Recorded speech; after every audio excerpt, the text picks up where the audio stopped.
Bonsoir et merci de votre fidélité à Télé 7. Tout de suite, les principaux titres. Affaire étudiants congolais molestés par la police indienne, les Quinois sont montés au créneau ce mercredi pour dénoncer ce mauvais traitement. Ils ont manifesté sur l'avenue du commerce empêchant les Indo-Pakistanais d'ouvrir leurs magasins. Ils ont promis de continuer jusqu'à ce que ces étudiants soient libérés. Dans ce journal, vous suivrez les témoignages d'un étudiant congolais en Inde qui a vécu cet incident. Enfin, 357 milliards de francs congolais, c'est les montants que le gouvernement compte réaliser au terme de recettes internes pour atteindre ses objectifs. La nouvelle a été portée au responsable de régie financière par le vice-ministre aux Finances et pour sa part, le vice-premier ministre, ministre du budget, lui, est au Katanga pour une visite d'inspection des travaux de réhabilitation des infrastructures. Voilà tout pour les titres. Bonsoir. Une vive tension a été observée ce mercredi matin au centre-ville à Kinshasa. Les Quinois dénoncent le mauvais traitement dont étaient victimes certains compatriotes établis en Inde par les agents de l'ordre le samedi dernier. Il est reproché à ces étudiants du nord de l'Inde d'avoir troublé l'ordre public et détention illégale des armes à feu. En guise de représailles à Kinshasa, la population a empêché les Indiens à sortir et d'arriver à leur lieu de commerce. Christopher Kamanda, Cédric Idimbu et Jémy Mamoko. Boutiques et magasins des commerçants indo-pakistanais sont restés fermés toute la matinée sur l'avenue du commerce. Tous ont peur de représailles de la part de ces jeunes prêts pour venger leurs frères victimes de dérapage de la police indienne dans l'état de Jalandhar, Punjab, en Inde. Ces Congolais qui ont pris d'assaut l'avenue du commerce ne cachent pas leur indignation. Le gouvernement indien, base de responsabilité, batika bandeko na biso ba Congolais, 20 bango bakangaki.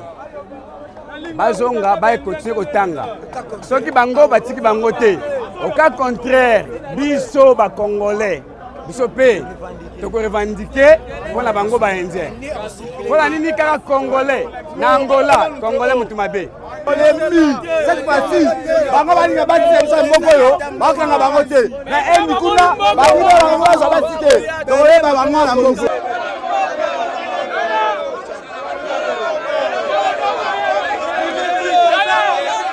Dans une note de protestation la veille à l'ambassadeur indien en RDC, Kinshasa exige la libération immédiate et sans condition des étudiants incarcérés. Je vous propose à présent de suivre l'un des témoins, un étudiant congolais vivant en Inde. Il revient dans cette interview sur l'incident le samedi dernier. Il a été joint au téléphone par Eric Makolo. Voilà. Il y avait un Congolais qui allait prendre son argent à l'ATM. Et il y a des Indiens qui venaient en voiture et qui ont vu que c'était un Congolais, qui ont vu que c'était un Africain. Et comme les Indiens n'aiment pas beaucoup les Africains, ils sont arrêtés pour les taquiner. Il paraît qu'ils ont traité des singes et tout. Et le Congolais n'était pas très content. Il a demandé pourquoi ils étaient en train de lui parler comme ça. Et les Indiens se sont mis à lui frapper. Donc ils ont fait Indien à frapper un Congolais. À ce moment-là, il y avait une jeune fille congolaise qui passait. Une étudiante aussi. Elle a vu cela, elle a pris de renfort. Et 21 Congolais sont venus. Ils sont venus à la rescousse. Et en ce moment-là, la police aussi est arrivée. Quand la police est arrivée, ils ont arrêté quelques Congolais. Ils ont arrêté quelques Congolais qui étaient présents et ils ont carrément aidé les Indiens à s'échapper.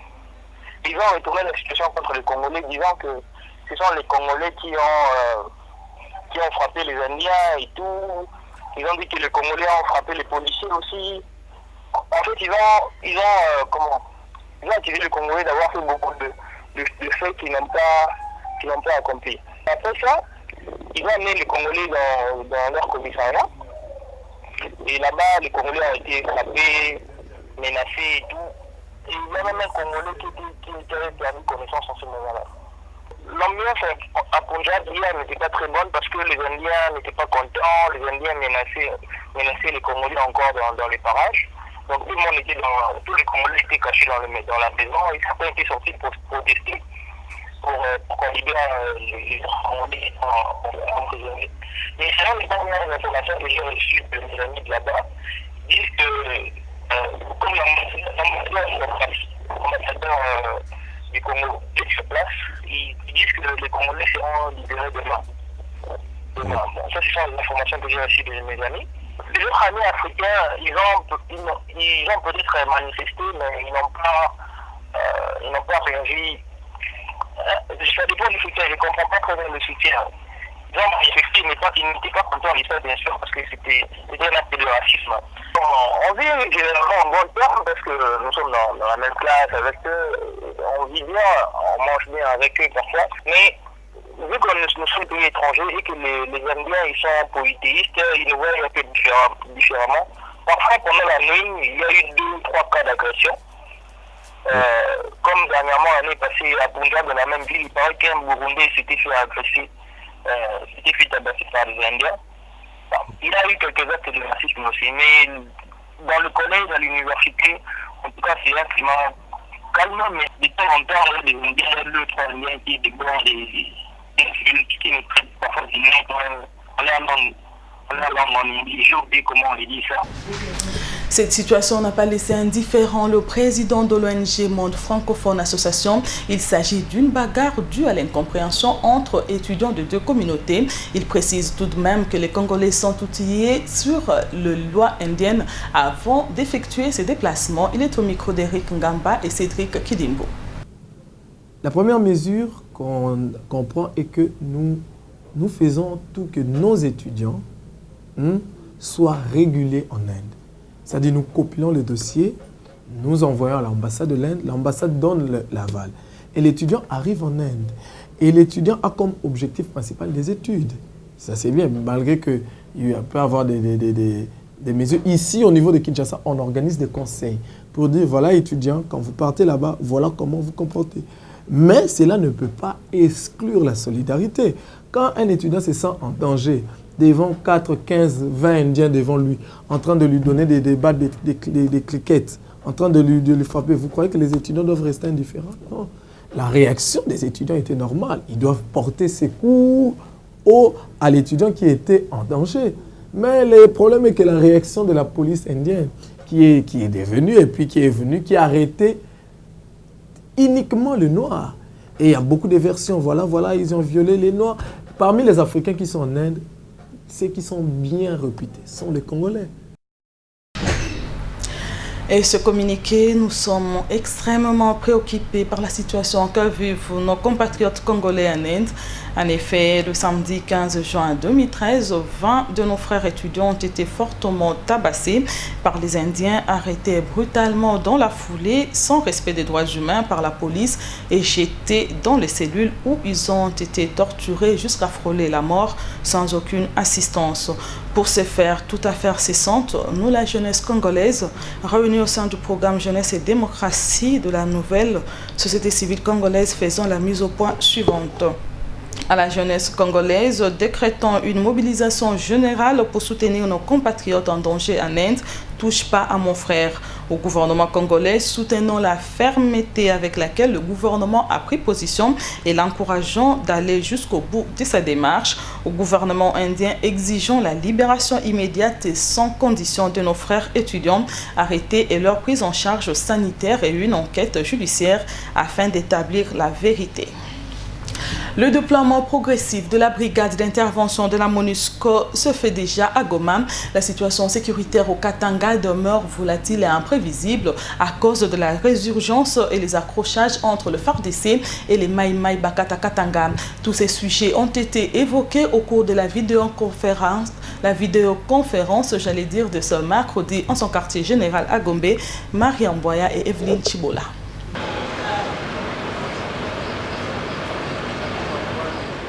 Un lot important de troupes sud-africains de la brigade d'intervention de la MONUSCO est déjà à l'est du pays, précisément à Goma.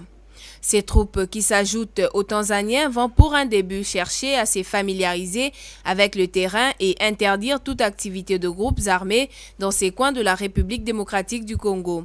Félix Prosper Bass, porte-parole militaire de la mission onusienne, donne des éclaircissements sur ces sujets. Concourent toutes à assurer la sécurité des populations civiles, particulièrement les populations de la ville de Goma. Donc, très bientôt, ces unités commenceront à travailler. Évidemment, comme je le dis souvent, votre impatience est compréhensible, mais vous savez, il y a des étapes. Il ne s'agit pas d'arriver au Congo et de commerce à partir dans tous les sens et à faire la guerre avec n'importe qui. Concernant le trouble sémé par le Mai Mai Bakatakatanga dans le village Shindaika, situé à 20 km de Lubumbashi, le porte-parole militaire de la MONUSCO précise. Donc un peu vers la région de Manolo. Effectivement, nous n'avons pas de présence significative dans le Katanga, à peu près 450 à 500 militaires de la force de la MONUSCO déployés là, et qui s'échinent comme ils peuvent pour essayer d'être aux quatre coins du Katanga. Du côté humanitaire, au 31 mars 2013, la province orientale compte 428 543 personnes déplacées internes contre 497 568 au 31 décembre 2012 selon OCHA. Cette baisse s'explique par le mouvement de retour de plusieurs milliers de personnes dans les territoires d'Ango, Dungu, Faradje et Sud Irimu, ainsi que par la mise à jour des statistiques. Au Sud Kivu, des affrontements survenus le week-end dernier entre le rebelle Mai Mai et les Raïa Mukombozi inquiètent encore la population. La mission des Nations Unies dit ne pas avoir le bilan exact, mais affirme tout de même qu'elle s'emploie à protéger la population, comme l'indique le porte-parole militaire de la MONUSCO, interrogé par Mariam Boya et Evelyne Chibola. Je suis au regret de pouvoir vous donner des bilans concernant cette attaque Mai Mai contre les Raïa Mukombozi, mais concernant les mesures que nous prenons, ce sont les mesures habituelles, donc de protection des populations civiles, par la conduite de patrouilles, par des déploiements et par de bases opérationnelles pour essayer de contenir un peu l'insécurité qui a été observée dans cette zone-là pour mieux protéger les populations civiles. Malheureusement, je n'ai pas le bilan définitif de ces affrontements avec les Raïa Mukombozi. Au lendemain de l'invalidation du député national Antipas Mbusa Nyamwisi à cause de son absence à la plénière, son parti politique, le RCD-KML, déplore cette démarche de l'Assemblée nationale. Dans une déclaration faite ce mercredi à Kinshasa, le RCD-KML considère que cette décision a été prise sans consulter les concernés. Je vous propose cet extrait choisi par Thierry Kassongo. Après avoir fait le tour d'horizon de la question, le Conseil politique national du RCD-KML déclare devant l'opinion nationale et internationale ce qui suit. Il réitère son soutien indéfectible et inconditionnel à son président national, l'honorable Antipas Mbusa Nyamwisi, pionnier de la réunification nationale. Il considère l'invalidation du mandat parlementaire de son président national et celui de ses collègues de l'opposition comme discriminatoire et irrégulière, frisant un acharnement à l'endroit des personnalités politiques qui ne sont pas en odeur de sainteté avec le pouvoir en place et inopportunes à la veille du dialogue national devant renforcer la cohésion et la réconciliation nationale. Il considère cette invalidation comme étant l'aboutissement d'un processus mis en œuvre depuis plus d'une année par la majorité au pouvoir à travers les médias tendant à imputer aux leaders du RCD-KML et à certains de ses membres sans aucune preuve, des faits graves sur l'insécurité à l'est du pays, insécurité condamnée par toute personne et tout parti épris de paix, dont le RCD-KML, et imputable en réalité à l'incapacité de l'État d'assumer ses responsabilités régaliennes. Il rappelle que le parti et son chef se tiennent du côté du peuple meurtri et en souffrance et compatissent avec lui, en se tenant disposés comme toujours à contribuer à tout effort de paix et de réconciliation nationale. Aussitôt entré en fonction après sa prestation de serment, le nouveau bureau de la CENI, sous la conduite de l'abbé Malou Malou, est allé chez le président de l'Assemblée nationale, Aubin Minakou. Une première sortie, la première à l'organe a entériné le bureau. L'abbé président a appelé toutes les parties prenantes au processus électoral à s'assumer. Les observateurs s'interrogent néanmoins sur la promesse d'achever le processus électoral. À ce propos, je vous invite à suivre ces commentaires de la rédaction avec Rosine Martin Bouyamba. Sans dévoiler ni le programme ni le calendrier détaillé de son action, le président de la Commission électorale nationale indépendante a tout de même annoncé sa priorité pour suivre le processus électoral en organisant les élections locales et provinciales. Pour réussir cette entreprise, l'abbé Apollinaire Malou en appelle à l'implication de toutes les parties prenantes, car selon lui, il appartient à tout un chacun de s'approprier le défi de la poursuite du processus électoral. Pour le moins que l'on puisse dire, Apollinaire Malou se veut rassurant et en même temps appelle toutes les parties prenantes au processus électoral à s'assumer. Cependant, à regarder le temps qui lui reste et les moyens logistiques et financiers dont il dispose, le pari est trop risqué pour l'abbé président.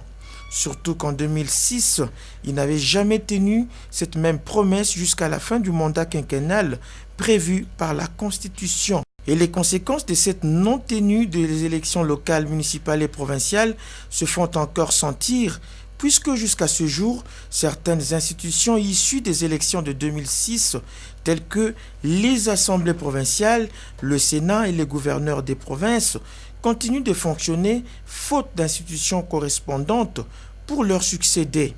Sans verser dans les pessimismes, accordons-lui le bénéfice du doute.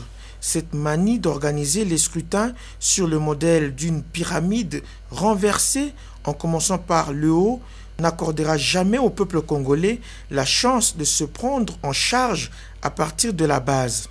Même si par un coup de baguette magique, le nouveau président de la CENI réussissait à organiser les scrutins restants l'année prochaine, donc 2014, et l'année suivante, 2015, il convient de remarquer qu'il y a bel et bien un dysfonctionnement.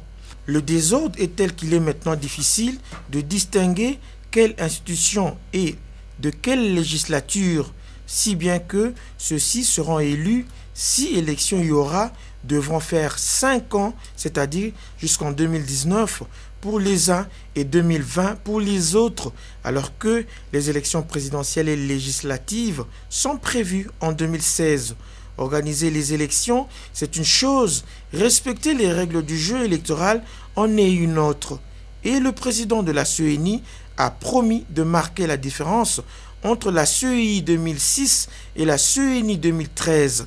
Pour ce faire, il entend miser davantage sur la crédibilité et la transparence. Mieux vaut tard que jamais. Maintenant, il faut courir derrière le temps. Réaliser 357 milliards de francs congolais au titre de recettes internes, c'est l'objectif que le ministère des Finances s'assigne. Au cours de la 23e réunion de ce mois, le vice-ministre aux Finances, Roger Chulungu, rassure que les efforts sont fournis pour que le mois de juin soit différent des autres mois en termes de réalisation pour atteindre les assignations fixées par le gouvernement. Suivez ce reportage sur les images de Fiston Bouéné. Devant le responsable de régie financière, le vice-ministre aux Finances s'est voulu ferme et clair. Le mois de juin doit être différent d'autres mois en termes de mobilisation de recettes publiques. Roger Chulungu ne manque pas d'exhorter les services d'assiette à se dépasser pour atteindre les objectifs fixés par le gouvernement. L'exécutif national se propose de réaliser 357 milliards de francs congolais au titre de recettes internes pour faire face aux dépenses courantes. Le ministère des Finances exhorte à plus de civisme dans le chef des agents commis à la collecte des recettes publiques. Nous courons pour réaliser 357 milliards de francs congolais. Les horizons pour juin 2013 vont se distinguer des horizons du mois de mai passé qui était un mois rouge. Nous avons exhorté chaque régie, chacune en ce qui les concerne, de faire plus, de se dépasser pour que les attentes du gouvernement soient réalisées. Abordant la question de la comptabilisation de la TVA et son mode de remboursement, le vice-ministre aux Finances annonce qu'un forum se tient bientôt à ce sujet avec la DGI, la DGDA, la DGRAD, la FEC et d'autres experts en la matière pour recadrer les choses et permettre aux contribuables d'entrer en possession de leurs droits sans que le gouvernement ne soit perdant. L'amélioration du taux de desserte en eau potable passe par la révision à la hausse de la qualité du service rendu. Conscient de cette exigence, le COPIREP a organisé un atelier de 2 jours sur la relecture de contrat de la Régie des eaux avec l'État. Les travaux se sont clôturés ce mardi au centre d'événements Romeo Golf à Gombe. Le secrétaire exécutif adjoint du COPIREP estime que ce plan d'urgence devrait favoriser le redressement de la Régie des eaux. Thierry Kassongo et Evelyne Chibola. 2 jours durant, toute la réflexion des participants était focalisée sur les différents contrats de la Régie des eaux en vue de son redressement. Il s'agit entre autres des contrats de performance, d'audit, ainsi que celui de service. Pour Alex Nkusundongala, secrétaire exécutif adjoint du COPIREP, l'implication de toutes les parties prenantes a permis de déceler quelques erreurs de ce contrat. Tous, nous avons la même lecture de ce plan d'urgence, donc la même lecture de chaque contrat qui caractérise ce plan d'urgence. Il est vrai que nous avons noté quelque part certaines imperfections, bien certains points qui méritent d'être corrigés à la suite de nos discussions. L'atelier fera mention de ces points-là et nous nous attellerons avec chaque acteur concerné à voir comment est-ce qu'on peut corriger cela. Il a par ailleurs émis le vœu de voir le comité de suivi être à même de valider les rapports qui lui seront soumis pour l'amélioration des taux des dessertes en eau. La Fédération des entreprises du Congo a procédé mercredi au lancement officiel de son portail économique dénommé Congo Business. La cérémonie coïncide avec l'inauguration du centre de formation pour les cadres des entreprises.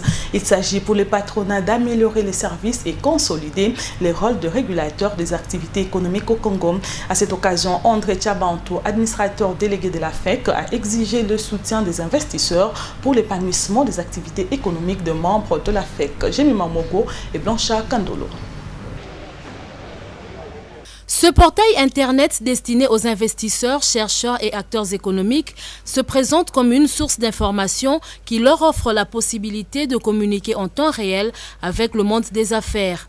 Congo Business, créé à l'initiative de la FEC, se propose de bien informer et servir la communauté des affaires nationales, régionales et internationales. Afin de diversifier et de renforcer l'efficacité, d'améliorer la qualité des services offerts, de conforter les positions de lobbying de la Fédération à l'égard des partenaires étatiques internationaux et de consolider son rôle d'animateur et des régulateurs de l'activité économique en République démocratique du Congo. Deuxième étape, la présentation du Centre de formation pour cadres d'entreprise CFCE. Ce programme de renforcement des capacités mis en place consiste en la recherche de l'excellence dans le développement des potentiels des cadres des entreprises à travers des prestations de qualité. La création d'un centre de formation des cadres d'entreprise ainsi que la création d'un fichier consulaire d'entreprise. Satisfait du résultat, le directeur de l'Agence française de développement n'a pas manqué des mots. Satisfait pour la simple et bonne raison que notre métier consiste à apporter des moyens. Et ce qui importe pour le pourvoyeur de moyens, c'est d'aboutir à des résultats. À l'issue de la présentation de ces 2 projets, résultats du financement de l'AFD et d'autres partenaires, les participants ont eu un échange franc pour une amélioration continue au sein de la communauté des affaires congolaises. Le ministre du Budget est en visite d'inspection au Katanga avec Moïse Katumbi. Ils sont rendus ce mardi à Kasumbalesa pour se rendre compte de l'avancement des travaux de réhabilitation de la route qui relie cette ville au chef-lieu de la province. Les travaux sont entièrement financés par le gouvernement provincial du Katanga. À cette occasion, Daniel Moukoko a fait un tour à l'hôpital général en construction dans le but de faire émerger les coûts dans le budget 2014. Suivez. Mardi 18 juin, le vice-premier ministre du Budget a pris la route en compagnie du gouverneur Moïse Katumbi pour parcourir 90 km en 1 heure. Il y a quelque temps, ces véhicules en perdaient 12 pour allier Lubumbashi à Kasumbalesa. À ce poste frontalier avec la Zambie, Daniel Moukoko Samba, sachant que le budget de l'État contient les recettes et les dépenses, était plus intéressé par le fonctionnement de cet investissement qui pourrait servir de modèle à d'autres postes d'entrée au pays. quels sont les choix technologiques, quels sont les choix des partenaires, quelles sont les méthodes d'encadrement des services publics. C'est la combinaison de ces choix qui fait la différence entre une situation qui existe et qui ne nous donne pas satisfaction et une situation meilleure et que nous recherchons. Budget de l'État, outil de la justice et de la démocratie, suppose des réponses aux problèmes de développement. Voilà pourquoi le patron du budget s'est arrêté sur cette route en construction par le gouvernement provincial du Katanga qui va faire reculer la pauvreté dans ce village. Des initiatives qui méritent un appui du gouvernement central à travers des crédits d'investissement. Ce sont là des allocations qui consolident l'unité du pays et la cohésion nationale. À quelques mètres de là, c'est cet hôpital d'une capacité de 100 lits en construction pour donner à ces populations de soins de qualité. Voilà qui va crédibiliser le budget de l'État. Le montage de celui de 2014, tel que le veut le chef du gouvernement Augustin Matata Ponyo, doit voir disparaître des lignes de gaspillage. Les députés de la ville de Kinshasa voudraient se conformer aux lois du pays. Ils examinent depuis mardi au collège Boboto l'édit qui crée la DGRK. Cela en vue d'amener cette régie financière provinciale à maximiser davantage de recettes au profit de la capitale pour son développement. Suivez ce reportage de Rossine Martin Bouyamba et Evelyne Chibola. La loi financière de la République démocratique du Congo enregistre des avancées significatives qui devront être prises en compte par les assemblées provinciales. Les élus de la ville de Kinshasa estiment que l'édit créant la DGRK, actuellement sous examen, apporte selon eux des nouveautés susceptibles de faire avancer le développement de la capitale. Malheureusement, ce texte de loi était incomplet. Il y a eu une loi nationale sur les finances publiques qui a été votée et promulguée par le chef de l'État. Et donc cette loi a prévu certaines améliorations, certaines avancées législatives qui devaient être prises en compte par toutes les provinces. Et c'est ce que nous avons fait pour la DGRK. Mais elle était incomplète et il y avait pas mal de coquilles. On a fait que, on a pris le fond, on a changé un peu la forme, hein, et puis on a ajouté ce qui manquait à cette loi. C'est ça. Et puis on a remis le pouvoir, tout le pouvoir à la DGRK au lieu de le laisser entre les mains des ministres. La matière étant importante, les députés provinciaux promettent de débattre au fond jusqu'au vote de cet édit prévu pour ce mercredi. Santé à présent, le jury national des élèves finalistes du secondaire des instituts d'enseignement médical et instituts techniques médical de la RDC a été lancé à partir de la province du Bas-Congo par le ministre de la Santé publique, Félix Kabange, qui a profité de cette occasion pour visiter quelques hôpitaux de la place et la centrale d'achat et d'approvisionnement en médicaments essentiels à Kisantou. Rosa Wazi pour le reportage.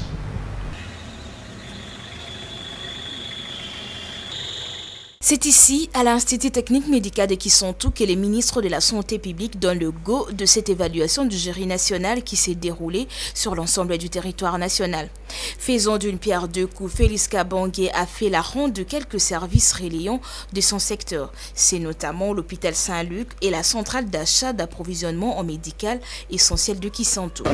Nous sommes à l'époque de la révolution de la modernité, mais pour le centre de distribution régional de médicaments, là il y a des efforts à fournir parce que le centre ne remplit pas les critères d'un CDR, mais je félicite le personnel qui travaille parce qu'ils ont vu ce qu'ils avaient et en fonction de ce qu'on leur a donné comme bâtiment, ils ont essayé de modeler pour faire une CDR.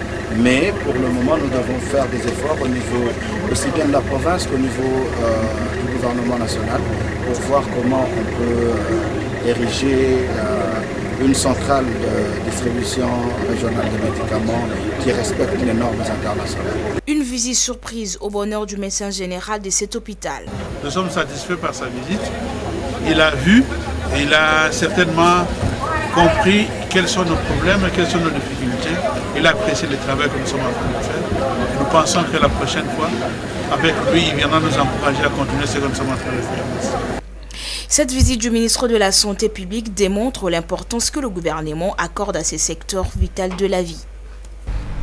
À présent, je vous invite à suivre la revue de presse avec Rosa Wazi.